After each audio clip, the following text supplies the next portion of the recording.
तुळजाभवानी मंदिराचा वाद थेट मंत्रालयामध्ये पोहोचला आणि पालकमंत्री प्रताप सरनाईक यांनी यावरती आज बैठक घेतली। आपल्यासोबत काही पुजारी आहेत।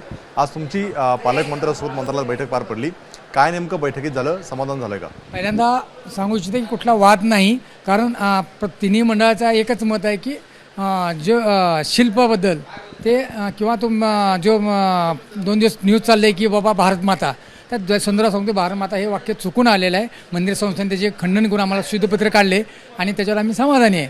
आणि राहिलं तुमचं शिल्पाबद्दल, तर ते सध्या तात्काळ जे शिल्प प्रकाशित केलं अष्टभुजा, ते तात्काळ पालकमंत्र्यांनी सांगितले ते त्याच्यावरची वेबसाईटने काढून टाका आणि नवीन पद्धतीने ते जाहीर करा। आणि आमचे काही मुद्दे होते की बा त्या विकास आराखड्यामध्ये जे आमचे इतर देवस्थानात जसं की फक्त दर्शनापुरतंच आहे, आमच्या इथं कुलधर्म कुलाचार असतो, त्यामुळं मंदिरामध्ये आमची कुठं गोंधळ कट्टा, जावळ काढणे, आरती पॉईंट हे कुठं त्यात दाखवले गेले नव्हते, ते पहिल्यांदा दाखवा। आणि मग पालकमंत्र्यांनी तात्काळ आदेश दिले की ह्यांचं पहिले समाधान करून विकास आराखड्यात समावेश करा, नंतर सादरीकरण करा।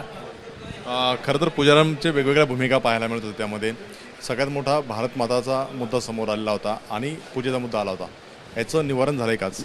निवारण समाधान सर्व पुजाऱ्यांचं आत्ता झालेलं आहे। आजच्या मिटिंगमध्ये जे 108 फुटाची जी मूर्ती बसवायची होती म्हणजे तुळजाभवानीची, त्याला भारत माता हे त्यांच्याकडून मंदिर संस्थांकडून झालं होतं, त्यांनी दिलगिरी व्यक्त केली, त्यात आम्ही तिन्ही पुजारी मंडळ समाधानी आहोत। दुसरी गोष्ट, मंदिरातलं फक्त त्यांनी दर्शनचं दाखवलं की आराखडा काय आहे। जे जुन्या वास्तू आहेत जिथं गोंधळ घालतात किंवा जावळ काढतात, आरती करतात, ओटी भरतात, हे त्याच्यात काहीच दाखवलं नाही। त्याच्याबद्दल आम्ही बोललो आणि आमचं समाधान झालं। जे जुन्या वास्तू आहेत ते तशाच ठेवाव्या आणि नवीन त्याच्यामध्ये काय बदल करू नये। अष्टपूजा हा एक थोडा वाद पाहायला मिळाला होता। अष्टपूजा दिव्य आहे, चलमूर्ती। भारतात एकमेव तुळजाभवानी मंदिर असं आहे देवीची मूर्ती चलमूर्ती असते। नवरात्रामध्ये 108 साड्या घालून देवीला नेसवून मूर्तीला बाहेर आणतात। वेगवेगळे चिन्ह वगैरे आहेत अंगावरती देवीच्या, अभिषेकच्या वेळेस ते तुम्हाला बघायला मिळते। दुसरं असं आहे की विकास आराखडा संदर्भातलं चर्चा सुरू झालेली आहे। कधीपर्यंत मंदिराचा विकास आराखडा फायनल कामाला सुरू होईल, काय सांगितलं आज?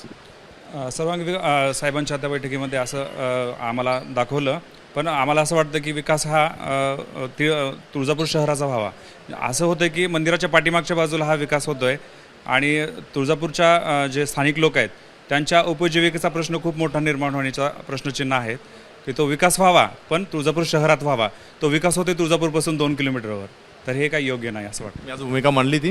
हो, मांडली ना आम्ही। काय मंत्र्यांचं काय नेमकं? आमच्या अध्यक्षांनी ही भूमिका मांडलेली आहे। सांगितलं 108 फुटाची मूर्ती आहे, यांनी जसं सांगितलं की ती मूर्ती पूर्वेच बाजूस व्हावी आणि त्याचं आहे ते जगतजननी आमच्याकडून आहे ते नाव तसंच राहून द्यावं, ते भारत माता नको आहे। पण त्यांच्याकडून ते त्यांनी दिलगिरी व्यक्त केली आणि त्यांनी पत्र देऊन ते हे केलं आहे, नाव काढून टाकलेलं आहे ते। आता आपण तुळजाभवानी मातेच्या मंदिरासंदर्भात जो काही वाद निर्माण झाला होता तो आज सोडवण्यात आलेला आहे आणि सगळ्या पुजाऱ्यांनी आम्ही समाधानी आहोत अशा प्रकारची प्रतिक्रिया दिली पाहायला मिळते। कॅमेरामन कृष्णा खापरेसह राजू सोने, एबीपी माझा, मुंबई। एबीपी माझा, उघडा डोळे बघा नीट।